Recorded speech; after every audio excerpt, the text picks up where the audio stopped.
What's up and welcome back, treyreactstoo family, as I'm bringing y'all a special video today recommended by the YouTube channel known as Mouzed, as the title of his video is called The Problem with Salt Papi. So without further ado, family, please don't forget to like, comment, as well as subscribe and turn on the post notifications bell so you never miss another upload, hearing my voice and seeing my face.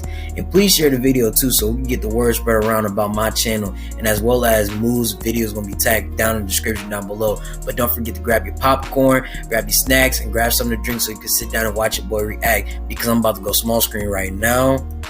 Slide up here, big screen, let's go. Salt Papi is looking for his next opponent, calling out Mouzed. practically every top-tier YouTube boxer since his last emphatic performance over Josh Bruckner. But there's one big problem. No one wants to fight him. Salt Papi has cemented himself into the YouTube boxing scene with 3 big wins within the last year, building his name into now being widely considered one of the most credible YouTube boxers in the scene. His goal is to fight for the vacant Misfits Boxing light heavyweight title in his next fight against a fellow top influencer boxer, but as of right now, he has no one to fight. Since his debut in March over Hala, Salt Papi has shown talent and ability. I'm not going to keep pausing and playing the video, but real quick, I could have sworn that Salt Papi was about to fight Slim for that vacant belt.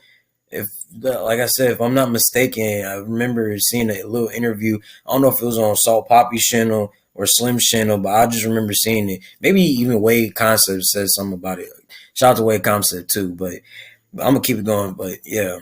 But he far superior than what we see out of most influencers for his fights, which was what really put Salt Papi on notice as he cruised to a flashy and flawless victory back in March of last year. Following that performance, he got a big opportunity on KSI's return and first Misfits boxing card, where he had the knockout of the night, stopping Andy Worski in under 30 seconds. While getting a great win, this is unfortunately where the problems began for Salt Papi, as he became a huge threat in terms of skill while not bringing as much to the table in terms of name value compared to the bigger guys in the scene, as he was still a fresh name to the audience. This obviously made it hard for him to find opponents who would be willing to take the risk of fighting Salt Papi, knowing his dedication to the sport and ability he put on display in such a short span of time. Fortunately for him, however, he was able to find the perfect body in Josh Bruckner to go against him on KSI's next card. The odds were stacked against Salt Papi in terms of physical attributes, going up against a guy who is much naturally bigger than him in terms of both height and weight, as well as Josh having an MMA pedigree. While on paper this was a pretty 50-50 matchup, Salt Papi made it look like a complete mismatch, making easy and quick work of Josh Bruckner, securing another knockout of the night and seamlessly finishing the job in the second round. This win opened up all the doors for Salt Papi, catapulting his star into new heights and being able to leverage this win to get himself way more opportunities and getting the top fights he wants.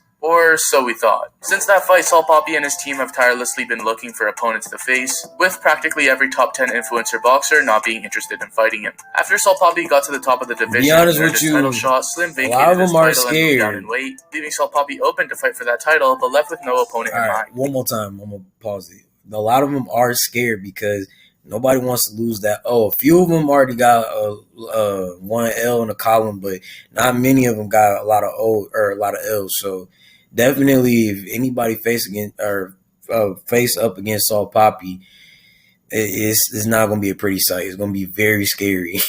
Like I said, I'm going to keep playing this video. He now looks to be searching for a credible opponent and big name, whether for that title or not. But Salt Papi has now also signed a multi-fight deal with Misfits Boxing, which would make a deal with anyone outside of the promotion now being hard to sort out. So now I'm going to be going through all of the top fighters that Salt Papi wants and why he's not able to fight them. To start off, KSI is working his way up to fight Jake Paul and wants to stick to fighting orthodox fighters. And so he has explained that he won't be fighting Salt Papi anytime soon. Hey. Jake's southpaw. I'm ignorant. No, he's orthodox. He's orthodox. Okay. So now, I'm just training against orthodox fighters now. So no more southpaws. You know, people want me to fight Salt Papi. It's not happening. Okay, I need to fight Jake Paul. I can't get distracted now. No. All right, the goal is Jake Paul. And then on to Jake Paul. Yeah, KSI and Jake Paul do need to fight by this year. He's now set to fight Tommy Fury pretty soon and looks to be on a more traditional route by not being that interested in fighting influencers anymore besides KSI. Logan Paul we haven't really heard from, and while it seems like his boxing return is inbound, he hasn't given any clues as to who his next opponent may be, and I don't really see Logan taking a fight against Salt Papi as his return. Slim's recently moved down in weight and doesn't look to have any plans of fighting Salt Papi anytime soon, although he has expressed that he would love to have that fight down the line. I'm be honest with you, Slim might lose that. Misfits 5, and after his win against DK Money, King Kenny did explain how he is still working his way up to a Salt Papi fight.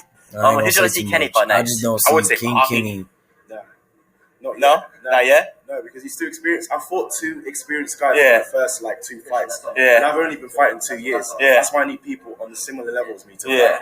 I'm not ducking. Exactly. Kenny's playing it smart. So that's definitely a top contender for one that we could see pretty soon. Anisong Gibb looks to be fighting on a different promotion soon, as he has had trouble in negotiating with that's Boxing, a good fight. and Salt Papi obviously has signed that deal with them. This fight would probably be hard to sort out, along with Gibb needing to have the right price to come to terms for a bout. Finally, Deji looks to be making his boxing return pretty soon, but it doesn't really make any sense for Deji to go straight into a fight with someone on the caliber of Salt Papi quite yet, as he still may be looking to work his way up the ladder. So now, while all of these options would all be great to see go against Salt Papi, there are issues or factors in the way of each of these matches happening, which at the end of the day is the problem for Salt Papi. He's got to a point where he's a big risk to fight, with him looking very dominant up until this point, and having a kind of invincible aura so far in the scene, which makes him a dangerous fight for anyone. And while I don't think these guys are necessarily avoiding Salt Papi and are scared to fight him, all of his callouts have practically been left unanswered, with Salt Papi and his team still deciding their next steps as to who he will be fighting next. I mean, if you paid attention to his Bruckner fight, however, he as was so his team seems to now be moving in a different direction. And there is one in specific that would definitely be interesting if it reigns true. Keemstar, who is Salt Papi's boxing manager, has recently discussed how Salt Papi may now be looking to fight Anderson Silva as his next opponent.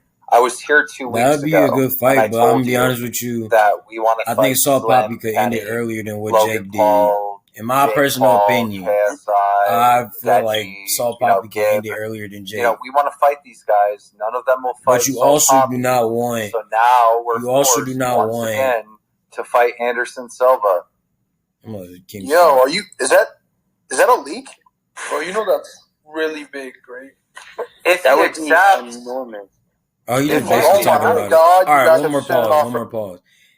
If Salt Papi does go down the route that Jake is going to look bad on his record, because it might tarnish his legacy as a boxer. Because it's like, if you're trying to fight like the KSIs and Jake Pauls, the Logan Pauls and stuff like that, you need to find a different route rather than going after Anderson Silva, which would be a good test for him as well. I just don't feel like Salt Papi needs to fight Anderson Silva. Like, he needs to stay far away from him. I understand what Keemstar might be trying to do to build him up as a fighter, but Salt Papi, with his name alone and his stardom, can bring him other opponents that's very differently than what Jake Paul had. So I'm gonna keep playing, but Anderson that's my last time pausing. I'll be honest with y'all. As well as a tough matchup. Being a southpaw, a big guy, and obviously a former opponent of Jake Paul, giving him his toughest test to date, as well as Anderson, of course, being a capable striker. And while he is old, he would definitely not be an easy night out for Salt Papi, in my opinion. Yes, and I do think that would be a great fight. Whoever Salt Papi fights next, he's definitely looking to go out there and make a statement to continue raising his stock and get himself bigger and bigger opportunities, to where eventually he'd hopefully be undenied and the big names will have to fight him. Setting him up with fighters or celebrities outside of the influencer space may seem like the most logical next step for Salt Papi, as that is what we have seen done by the biggest pro and face a boxer. Taking on athletes, UFC fighters, like and now moving on to a reality star / pro boxer and Tommy Fury. Salt Papi has done a great job in the last year getting himself into this position already, showing great skills and abilities in and outside of the ring as a YouTube boxer, but the problem seems to still remain. Who will Salt Papi fight next? So let me know your thoughts in the comments down below as what you see Salt Papi's next step. That's going to be the end of his video as well as the end of my video. Let me go big screen real quick. Again, shout out to Mouzed. That was a good video compilation of you pulling Salt Papi's, really opponents that he might face in the future. You never know. But, me personally, I feel like Salt Papi is the next boxer that everybody needs to really be on the eye, have their eye out for, because you never know what he might do or who might want to try to call him out next. So let me know in the comments who y'all got with Salt Papi and who y'all think his next opponent is. But also, before I end this, let me know in the comments who y'all got between Jake Paul and Tyson, or is it Tyson Fury? No, what's his name? Fury dude. Y'all know who he is. Let me know in the comments who y'all got between him and Fury. Me personally, I got Jake Paul. I'm not gonna bet against Jake Paul because Jake Paul is just too nice, and the way that he been starching opponents like Tyron Woodley and Anderson Silva, I just can't I can't bet my money against Jake Paul no more, because I did it in the past when I think it was Tyron Woodley and him won, and Jake Paul surprised me. So, like I said, I'm not gonna bet my money against Jake Paul, but again, let me know in the comments who y'all got between Fury and Jake Paul. But like I said, it's the end of my video. Please, family, don't forget to like, comment, as well as subscribe, and turn on the post notifications bell so you never miss another upload of hearing my voice and seeing my face. And if you want to send me videos to react to or music to react to, send it to my reaction page right here at trey.reacts. I'm going to follow y'all back as well on that page. And if y'all want to be my friend and be my mutual, because I show love and support to people who show love and support to me right back, follow me on my main page right here at Trey vs. Dre 30. And tap in with me on my TikTok page, because I am on the road to 10K on TikTok. My TikTok page is going to be linked right here at Trey303023. And my business email increase is going to be right up above me. And if y'all watch the video, like I said, all the way through, family, I love and appreciate each and every single one of y'all. I hope y'all have a safe, blessed Friday. Party throughout the weekend so y'all can come see me react next Thursday and Friday with another reaction and bangers after that. This is me, your boy, treyreactstoo, and I'm going to catch y'all next week with a reaction. Peace.